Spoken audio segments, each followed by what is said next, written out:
Saturday, June the 17th, with Mrs. Dorothy Martin, retired, not totally retired social worker, conducted in her home in Altadena by Henry Talbert, member of the Collections Committee. Thanks, Mrs. Martin. May I just address you by Dorothy? Yes, okay. You may. Thanks for agreeing to this, and just at the outset I'll indicate that you're doing a wonderful service for the Archives Committee as it goes about its work of pulling together experiences from practitioners and others in the field of social welfare, social services, basically in California. May I ask, have you been the subject of other interviews of this nature? No, not really. None, certainly none in relation to social work per se. I've been interviewed by others for some volunteer work here and there, but nothing exactly like this. Mm-hmm. Is there anything that you have accumulated in that by way of records that you feel ought to be a part of this social archives file? Or? No, I don't think so. Mm-hmm. Not necessarily. Well, we can move on then. How did you happen to get into this exciting field of social work? Well, actually, I guess I've been exposed to social work type activities from childhood because I had parents who were very community minded, although they were not social workers. My father was a teacher, but they've always been church workers and doing social work. Now, type of social work. My personal interest in it came, I guess, about my second year of teaching. When I first graduated from college, I had some education courses, and at that time, in the late 1930s, mostly what African Americans would do with college education in the South, where I lived in Arkansas, was teach. And it was not my first choice, but I was trained for it. I had some educational courses, and so I taught. And the thing that really inspired me to social work was an incident that I still remember very clearly, and that was that of a young boy who was about, he was a 7th grader, so I guess he was around 12 years old, who used to come to school late every single day, and it seemed not to bother him at all that he was late. And of course the teachers had to send in their attendance records, and everybody was wondering, what's happening when kids are late or when they were absent. And we didn't have the kinds of support services that they do have now. But this youngster just really got to me. And so one weekend I decided that I would go to his home, talk with his mother, and just see what was going on, that he could never get there. And then when he did get there, he just didn't seem interested. And I doubt, I'm sure they didn't have a telephone. I probably told him that I would be there, and I'm not even sure of that. But I say that because I think that I would have felt comfortable if I had just shown up as the teacher interested in this youngster. I'm sure I wouldn't have done that today, but at that time I would. And when I saw the conditions under which this youngster came to school, that he got there at all made a significant difference. I realized then that I had a different attitude about this kid. His mother, he was from a single family home, just as his mother, single parent home. And she did day work, and she had to get up and leave at 7 o'clock in the morning. And this youngster had to get the other children there. And I just felt good that he got there at all. And as I changed my attitude about this kid, then I got a different response from him. I don't say that he never was there late again, but it didn't create a problem for me, rather something that I had to deal with his family. And that's when I knew that I wanted to go into social work. Then I had just married and left the employment field for a while.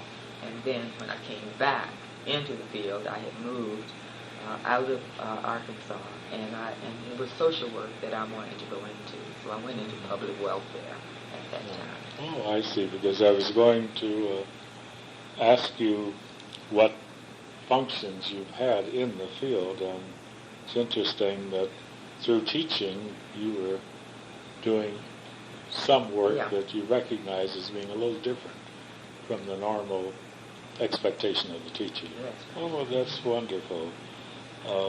Could you, well, you mentioned one position. You started out in New York? Yes. By that time, I had 3 daughters. I had not worked during the first 8 years. After when I stopped work, I was expecting my first child, and then I just stayed home until after the 3rd daughter was born. And then we moved to New York, and I was with my foster mother. She had a foster child, and so I had that much knowledge of the welfare system there in Westchester County, New York. And I applied for social work, and I worked in public welfare in Westchester County, New York for 12 years. Just on the side, I understand that's the sort of kind of high-toned, high-income part of the country. How do you relate that to what you see DPSS here? Well, in the first place, what you say is very interesting, because even in New York, when I would be talking with some of my friends in New York City and say that I was working in public welfare in Westchester County, they'd say, Westchester County? There are no poor people in Westchester County. I said, yeah, there are poor families, but also to broaden their idea about public welfare, there were lots of older people who had just used all of their income and needed to be on public assistance.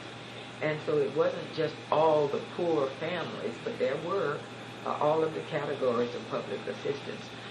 Now, the second part of your question in terms of how it compared here with DPSS, let me say, one of the advantages that I had in Westchester County was that it was one of the few counties, and maybe the only one, I'm not sure, certainly New York State, where the director of welfare was an MSW. So that even in public welfare, I learned some of the basic principles that I used and relearned in a more thorough way when I went to USC. But some of the principles of non-judgmental attitude and so forth like that, acceptance, those were policies of the welfare department there. And at that time, they didn't call it the welfare department. It was called DFCW, the Department of Family and Child Welfare. That's what it was. Mm-hmm. And so I had that as a background when I moved then from New York to California. Mm-hmm. So then when you got here, your career really took off. Well, yes, and not exactly, not immediately. What happened is that I had assumed when we moved out here that I would continue in public welfare because I really enjoyed public welfare. And one of the reasons that I wanted to continue was that I did have that background, both in my personal life and watching my parents as they went about helping in the community, and then my own experience that I have already shared with you. And I had seen in public welfare workers come and stay a while and go, and often welfare clients wouldn't have the same worker for a few months, and then they would be changing, and I just felt commitment, really, for the people who were there because they had to be. They had no other source of income, and so I just felt compassionate for them. What actually happened is that I don't know how much of this you want me to hear the saga of how I got to USC, but I think you're sort of moving along at a nice pace. Shall I go on? Thank you. Yes. Okay. When I assumed that I was going to work in public welfare, and so I took the exam at the county, and at that time they didn't have the civil service exam for the county was not based so much on your particular interest. There was a sort of a generic exam, and if you wanted to do one thing, you had to have this many points. If you wanted to do something else, that many points. And so there was one long scale, but with cutoffs depending on what you wanted to do. And there was absolutely nothing on that exam that reminded me of any of the social service exams that I had taken in New York, because I had gone up to the level of supervision. I was supervising for about my last 4 years there. So I figured, of course. And then when I got my grade, I lacked 1 point of being able to go into as a caseworker in public welfare. And that was sort of devastating to me because, I had been working for 12 years, 4 years as a supervisor, and I missed that 1 point. And they didn't give me any idea of what else I could do. They said you could come back, when the exam was offered again or something like that. But I did ask them, I said, inasmuch as this is the one exam, whether I may be exaggerating a little bit in terms of whether you are working in the laundry or something else, but I know it was a one exam fits all sort of with various cutoff points. And I learned that I could qualify for an admissions worker in County SC Medical Center. At that time, I don't think it was County SC Medical Center. I think they just called it the County General. Yeah, it's a more recent vintage. Yeah. The university. Right. And so I had an interview there, and they were ready to offer me a job. But as I told them what I had done, the interviewer said, I'm not at all sure that you would be happy in what we would assign you here, but I understand that over in Unit 3, which was the old psychiatric unit, that they are starting to have a position they're calling case aid, and it's in the psychiatric unit, and maybe you would like that. Why don't you go and talk with them? And if you like it, then fine. But if you don't, come back, because we can offer you a job right away. But it just sounds as if, in talking with you, that you might want to do that. And that's really what happened. I went over there, and Betty Kennedy was the social worker who was the chief social worker at USC, at LA County. And that was in 1963. So that was a pretty long gap between the time I graduated from college and this point, but only about 6 or 8 months after moving to California from New York. And she said that they would be getting 2 people who were not social workers, but who would be assigned to the psychiatric wards, units, I guess they call them, and that our job would be to talk with the relatives of the patients as they were being discharged and help them to carry out the discharge recommendation. And I decided that in the meantime, if they were going to start me from scratch almost, if I'd gone into public welfare, and I decided that having been in public welfare all those years, if I were going to start from scratch, I decided I'd much rather start in the psychiatric, it would be something new for me to learn. It would be challenging. And that's how I moved into that area. And so your studies were you were sort of following the trend of your social work studies. But you see, this was before I did not have a master's degree at that point. So it was still social work. To me, it seemed like social work more than the admissions work would have been, because it was trying to help the relatives of the patients who were about to be discharged to understand why they were being discharged to where, but many of them were going on to Camarillo or Metropolitan State Hospital in Norwalk. And then there were some that you had to help allow the relative to be treated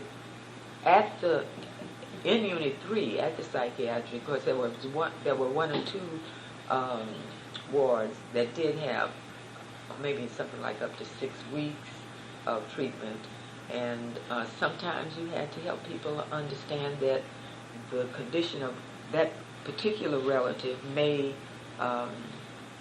not warrant 5 or 6 weeks if they needed more long-term care, and to help them to. So that really did fall in line with what I felt was more like social work. So then you progressively took on more challenging assignments? Well, in a way, but what actually happened is that was exciting to me, because it did allow me to sit in on the conferences with the psychiatrists and with the trained social workers, who were then called psychiatric social workers, and gathering the material that had come from the conference to then meet with the parents or the spouse or relative. But again, with my education background and with my social work experience, what I really was thinking as a long-term goal, professional goal, would be school social work, because again, that's really where I started, and I thought that I could pull all of that together. So what happened is that I'm not sure of my sequence right now, but I know I talked with a man here in Pasadena who was the head of what was the school social work here in Pasadena. And when I talked with him, he told me that in Los Angeles they did have school social workers, but you had to have 1 year of training in a school of social work to qualify for that job. And so he suggested that I take a course which was being offered by USC. Mr. Milner, John Milner was the person. And I remember the course was something about social. It had to do, of course, with children, with Mr. Milner, and it was related to psychosocial adjustments of children. I think that was the name of the course, and it was a night course downtown in Los Angeles, and I got in that course. And that really was my introduction to USC. But this was just one course that was being offered to the community. And I was still working during the day as a case aide in Unit 3 at hospital. At what point did you then get promoted or move up? Because you've had several intervening Well, steps. What happened is that it must have been around, well, I really wanted to go into social work. So about October of I think it must have been, I must have started there in March of 62. So anyway, I know when I started USC, but I may get some of these years. You don't have to worry too much about it. But what happened is that about that time the county changed their way of testing, and they looked at the old list And they got in touch with DPSS here in Pasadena and said, there's somebody on our list who is doing something with the county in Unit 3, but I think she would be somebody that you might want to consider for a job as a caseworker in public welfare. That was her background. So I got a call from the director of the office here in Pasadena, and by that time I'm carrying around an application for USC School of Social Work and just kind of saying, putting it off. But when they called me and said, we want to offer you a job in public welfare in the Pasadena office, and here I'm living right in Altadena, I knew I had to make some decision right then. And October 31st was the deadline for turning in an application to USC School of Social Work. And so and the job was ready for me right then. That was, and the application would have been for the following September. Mm-hmm. And I said, it sounds good because that's really what I wanted to do, but I'm carrying around this application for USC. I've had a course under Mr. Milner there, and if I took that job, and if I go on with my application and get into it, I would not be able to work with it would be less than a year or about a year. And going back to what I said earlier, I said I really think it's unfair to the department as well as to the clients that I would have if I start and leave within a year. So I'm going on and make this application to USC. If I am accepted, then I'll let you know and you can just take my name off the list. If I'm not accepted, then I'll get back to you and I probably will accept the job. But the position that's available right now, please go on and fill. And so that's what happened. And what happened is that I did go on with my application. I was accepted for September of 1963. And so I was looking forward to that, and I would continue working at the hospital until September of September of 63. Okay, it was way back there. Yeah, okay, it was 1963. And so during the Christmas holidays, I got a telephone call from USC saying that they were either starting or it was the second year, I don't remember which, an accelerated course that you could start at the beginning of the second semester of that year, and they were offering this to people who had experience in social work, non-professional, but social work. And if I wanted to, I could start in February. Mm-hmm. It's the end of that tape. No. Oh. I could start in February of 1963, go straight through 17 calendar months, and graduate with the class of June of 1964. And, where was I going to get the money? Because I was planning for the September. But here this opportunity was for me to start in February, and that would take off a whole year, see? Mm-hmm. And so I said, I'll take it. I spoke with my husband, and he said, okay. I don't think he was that happy because I had 2 daughters in college at that time, but he said yes.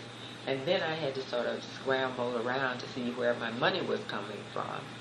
And I told Betty Kennedy again, who was in the psych department there, that what I was going to do. And she said, well, if you go on and get your master's, would you come back here? And I said, I really don't know, because what I'm thinking is to do 1 year and get into a school system. And she said, if I can get you a half-time, 3/4 pay leave to go and get that, would, even if it's only 1 year, would you be willing to pay back a year for a year? Well, and that was something I couldn't resist. And this was in January, and it came through within a week or two, and so there you have it. So I had my tuition plus my 3/4 of the pay that I was getting. So that's when. So I enrolled, and there I was. So that brought you up to what position now? Well, that brought me up to February of 1963, and I was one of 17 in that class that had had previous social work type experience, and most of them were in child welfare and DPSS, and we were a class that started right there. And then you went back with Betty Kennedy.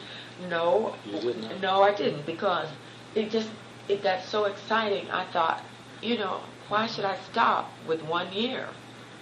So I then, by the time I was in it for 3 months, I knew that I wanted to get the master's. I said, there's no point in my just doing this for 1 year. So then I applied for an NIMH scholarship, and I got that for the second year. And so I just went straight through with 2 weeks off at the end of August, from the end of August through Labor Day, and back in the classroom again. It was a grueling experience, but I'm glad that I did it that way. Now, just give me the titles of other titles you held or responsibilities. Following that, when I graduated from USC, I went back to the county as a psychiatric social worker, and that was what I did, psychiatric social worker, and then I started supervising, and so I was a supervising psychiatric social worker. Those were the 2 jobs at County SC, and then I worked for 10 years there, and then I retired from there. But after a few months, I realized that I didn't really want to retire, and I then applied and worked at Pasadena Child Guidance Clinic as social worker there, then chief social worker at Child Guidance Clinic, and field instructor for USC students. So now in retirement, you are still related to the field. Yes. Okay. As? Well, I'm a consultant.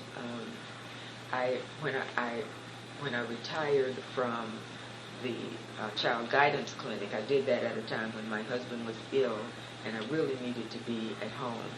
And I remember the field, not the field instructor, but field coordinator once saying that if you need to get in touch with me, you can probably reach me at home.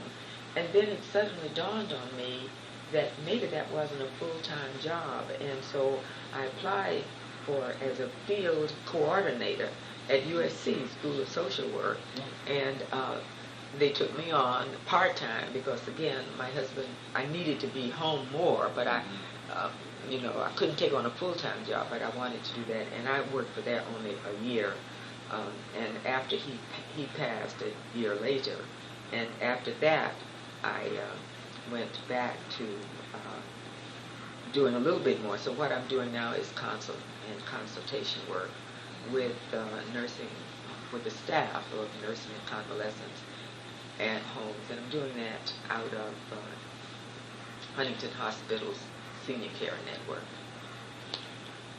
Okay, let's take just a few minutes and talk about the gratification or the frustrations that accompanied your rise in the area of social work.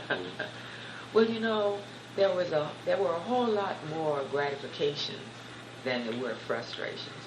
I really, truly enjoyed it. Even public welfare at that time and place, people were not quite the way they sometimes can be now. And coming from New York to California,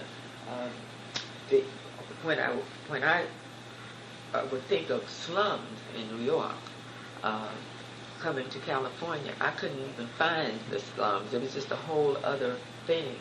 And even in the work, I guess the work at the hospital, it was challenging. There were really just very few frustrations. I enjoyed it, but one interesting experience was I felt very good, working with the psychiatrist. Well, these were psychiatric residents, who were just moving into their 3-year residency in psychiatry, and those who were in the child clinic, which is where I was, they had 5 years, I think, or anyway, they had more than the others. And so I remember this first time I was saying something, and one of the psychiatrists gave me some pointers, I guess. And you have to realize that the social workers had been there. This was their profession. They had been there. Some of them had seen several classes of psychiatry residents pass through, and they felt very comfortable about who they were and what they could do.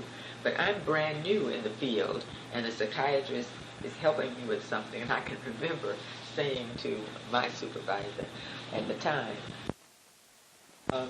how much help this doctor had given me. And I noticed a kind of strange look on her face and a sort of a smile. And she didn't say any more, nor did I. But then I realized that this was early August, and this guy had just started his residency in July 1st.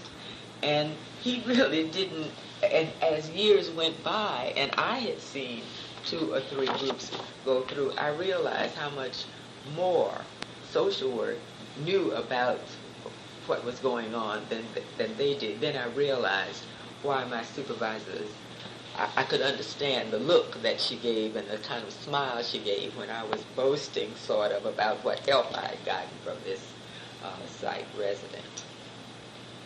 So,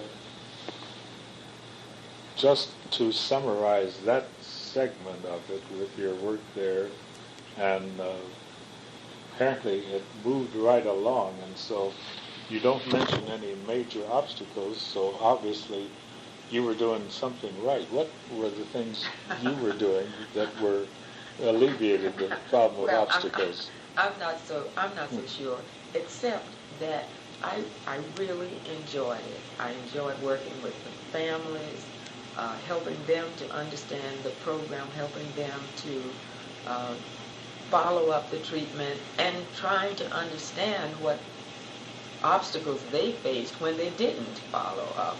And I was fortunate in being able to work directly with, not only with the families, which was basically what most of the social workers did in the program, but I had, during the 10 years that I was there, toward the end of that time, I worked directly with some of the young people who were on inpatient service. And it really was very gratifying, because in those, sometimes the roles were reversed, that I was working with the child patient, adolescents, they were adolescent patients, and sometimes the psychiatrists were working with the families, and then we worked collaboratively together, and some group, I had a group of adolescent boys as in treatment with a psychiatrist as my co-therapist, and those were very exciting times. And by USC being, when the county began to became a part of USC, or when they were together, we really got the advantage of nationally known people that made it, because when they would come to speak to the psychiatry residents, we would be all a part of that. So you're learning, it really was a wonderful place for learning at that time. Was Dr. Stainbrook associated with it? Yes, Wonderful. yes, yeah, he was. And there were sometimes we would say, even when you don't know what Dr. Steinberg is talking about, just sitting there is an experience of its own. He could blend literature, because he had a PhD in literature before he went into medicine, and he just had poetry and all kinds of things at his hand. People had different ideas about Dr. Steinberg. Some loved him, and others, didn't. But he was a real person. I enjoyed him. Okay, now we're going to move into your broader impact on social work, social welfare. I don't want to delay getting to that, but since this is for archives, I would just like to identify some of the people at USC School of Social Work, or is that does that get too? I'm not. Okay. I'm reasonably sure that they will find no fault with hearing their names. Well, one of the first person who has been a mentor to me as I've gone through my community work is Joe Yelder, and I can hardly talk about USC without talking about Joe Yelder, because that has gone on through the years. Okay, now what's the community work with which you identify her? Well, that gets me off calling on some of those other names. There were many others. Some illustrations. Yeah. Well, just in fact, very recently, this year, 1993, 94, 95, a volunteer service organization that I belong to, the Links, is a national organization, and the Pasadena-Altadena chapter decided that in one of our committees, which we call the National Trends and Services Committee, had to work with some program of national interest. And we decided, after having gone to a seminar on African American senior citizens, to do a project on the empowerment of African American seniors. And part of that, through that, we got a grant from the Human Services Department of the City of Pasadena. And part of the grant had a component of evaluation and consultation. And I called Jo Yelder and asked her if she would be our consultant for that program, and then would then evaluate the program at the end. And so that was one of a series of things which, in the 30 years since I graduated from USC, intermittently I had called on for some advice, and we've really become good friends. That's wonderful, and that program of the Links has really impacted social services for seniors in the Foothill area. It has in Pasadena. In that, well, several of the things have happened. One was that we had a talent show of seniors. Everyone in it had to be over 60 years old. And the first person, and mind you, we're talking about empowerment, and the first person who was on program at the Jackie Robinson Center, that's where it was held here, said, I was surprised that they called on me to do a reading. I'm a has-been. And then she did this reading of the creation and brought the house down. More applause. And just that was empowering to that particular person. And we did others. The more recent one we did that was with a group from the Scripps home, all of whom were in wheelchairs. And their costume was, each one had on a white top hat, and they had a rhythm band. So they were entertainers as well as, when they're in their facilities, sometimes being entertained by outside things. So I think all of that, a social worker just happened to fall in line with the kinds of programs that this is a community organization of friendship and service, not necessarily related to social work, but much of what I've done has... Hold on just a second. Okay.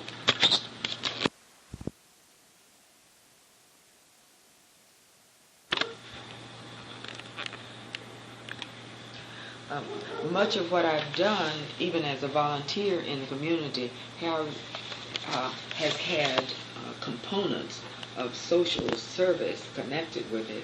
And some of my instructors, I've already mentioned Joe Yelder, but Francis Feldman was also an instructor of mine. And I've seen Mr. Milner through the years.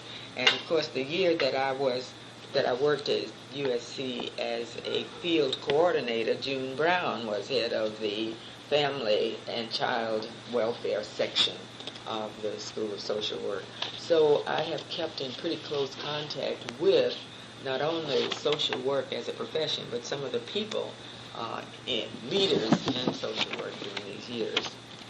Okay, I'm going to mention, we've read about you and heard about you from mutual associates about your volunteer activities, and I'm just going to mention probably 3 of your connections and say just a word about each. What impact you felt you were able to make by working with those agencies. Let's talk about the YWCA first.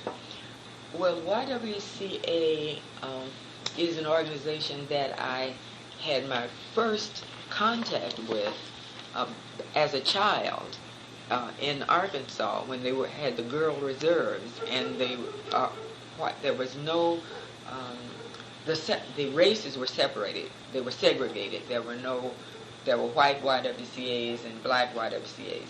So when I came to, and I had not been active in the YWCA for, any of my adult years until the early 1970s, when the YWCA nationally, and was one of the first, if not the first, national organization that has as its imperative the elimination of racism wherever it exists and by any means necessary.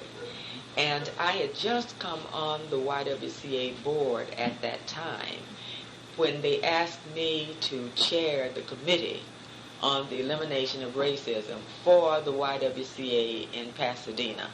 Well, that was a real challenge, but it was really very, very exciting because it was at a time when we had, when there seemed to have been a national commitment to doing something about it. And even though I've learned just last year, for example, that my appointment with some of the powers that be at Parsons Engineering Company, and we were talking about their workforce and integration and all of that.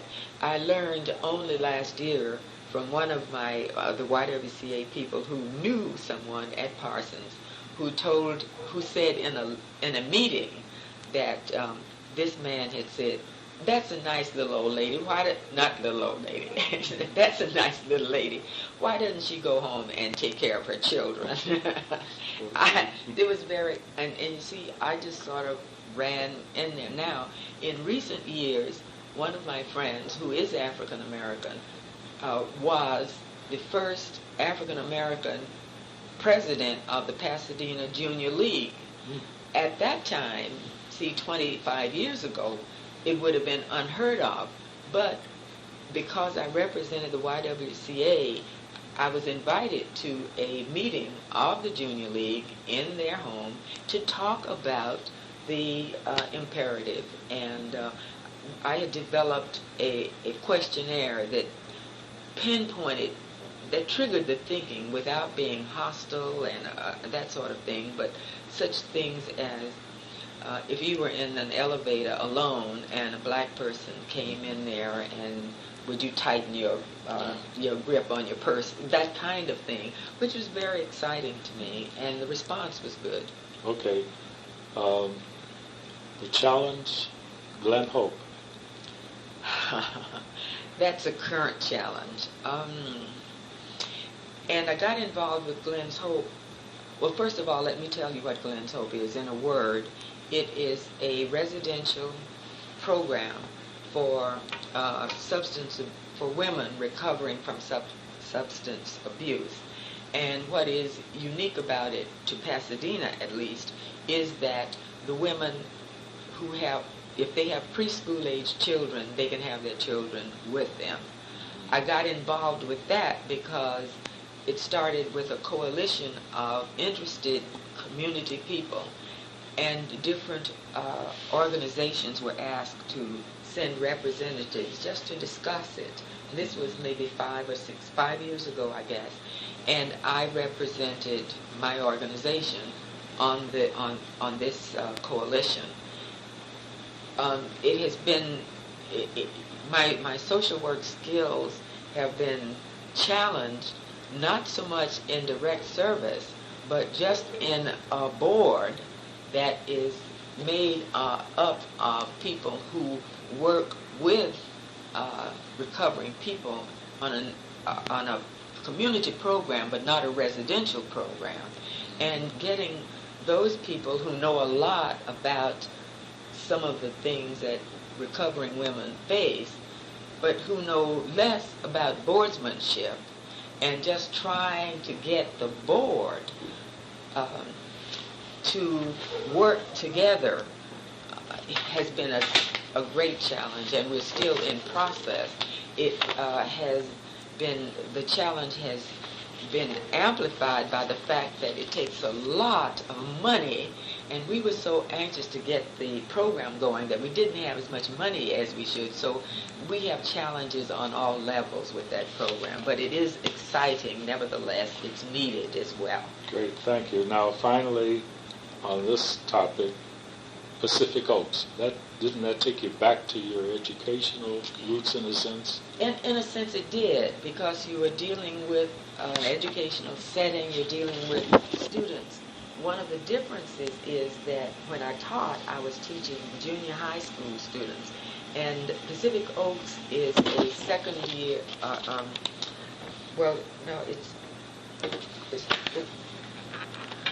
Pacific Oaks is an upper division college, and most of their students are probably in their mid-30s. They are largely teachers who have come back to get more education in the field of early childhood development. But there are also some younger students as well. My role there was as on the board of trustees, and I happen to have chaired the Educational Policy Committee, which really focused on the Pacific Oaks anti-bias curriculum, for which they are known nationally and internationally. And part of what I did, along with the committee, and I really should say we did as a committee, was to help implement by philosophy, at least, the anti-bias curriculum, which focused on the fact that all human beings have basically the same needs, the basic needs, and with their school, not the college, but the school where they have daycare and preschool training for kids from 1 year on up, training to help the children themselves get along with all the differences and different backgrounds from which they come.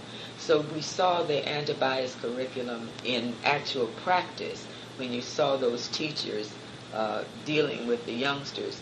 And the board, of course, had the responsibility of seeing that the basic philosophy of the school was carried out in practice, not only as they taught the teachers, many of whom were public school teachers who would go back, but demonstrated by the teachers in the children's school of Pacific Oaks.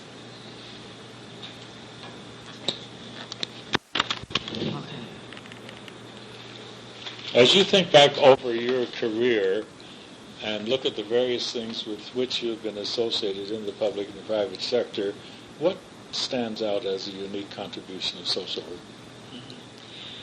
I think that the basic principles of social work are so important that those principles should be a part of every profession that deals with human beings. Now, I don't pretend to be unbiased about social work, because I've seen when you see people in terms of where they came from, principles of the non-judgmental attitude, acceptance of people, those kinds of basic principles hold good anytime you work with human beings. And if you don't have them, you are in bad shape. You can call them different things in different professions, but more and more we're seeing that, and I'll just give you two very, very brief things. When I was at County SC Medical Center, there was a psychiatrist who developed some lung problem in his last year of residence. It was not cancer, but he did have to go, had some medical attention for about 3 months. When he came back, he said, the doctors told me what my problem was, but it was the medical social worker who came to my bed and helped me deal with what I had to face. I will never be, that will influence my practice the rest of my life. I guess that's the most graphic thing I could say. Another friend of mine who also was ill recently, who said that it was the social worker's approach, seeing him as a unique human being, recognizing how he must have felt, but giving him the opportunity to say it, that made the difference in his acceptance of his illness. And I have been on a soapbox that I think that in almost any of the helping professions, the first year of social work is a good background for any of that. Okay, so a summary statement is California better or worse for what social work has done? Well, I don't know. I'm not really, let's say, I haven't followed really social work in California as far as the legislature is concerned. I think wherever there are social workers, there is something, a good social workers, there's something better happening in terms of human relationships. That's good. Have you any documents that you care to entrust to the archives at SC? I don't really have any documents. I did have a number of the journals of social work that about 2 or 3 years, maybe more than 2 or 3 years ago, I did take over to the School of Social Work library, and I gave them to Ruth Britton, yes. Okay.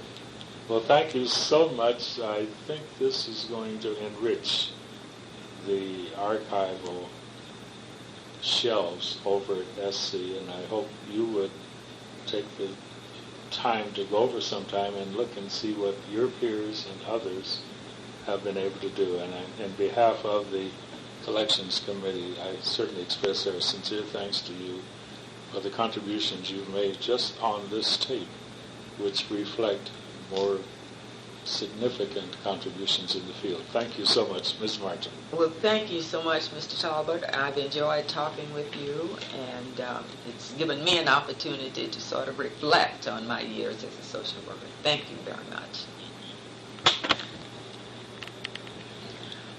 One final thought in terms of social work and the legislature. I have not been politically active in California, but I am aware of the issues that social work has taken on such things years ago as that Prop 13, the Jarvis Bill, and more recently acting against the Prop 187, and any propositions which seem to denigrate the human person, social workers have been active in trying to defeat. We have not always been successful, but I think that we'll see it. We cannot give up. We still must give up. And in terms of what I'm doing right now with the nursing homes, one of the reasons that I'm doing that consultation is I remember as a pre-MSW social worker having a nursing home caseload, and at that time there was no such thought of having a social worker come in and deal with the psychosocial aspects of aging, illness, and disability. And now, under the federal guidelines, under OBRA, the omnibus bill, they have to have someone doing social services. My concern is that that person does not have to have social work training. That, of course, is why I'm going as a consultant, because the consultants do have to have MSW, LCSW, social workers doing the consulting. If I were on a soapbox now with what I'm doing in the nursing home, the political action that I would see would be to force the nursing and convalescent hospitals to have trained social workers working every day with the residents instead of just on a consulting basis. Thank you again. Okay. You asked me about social work. I can go on and on. You did.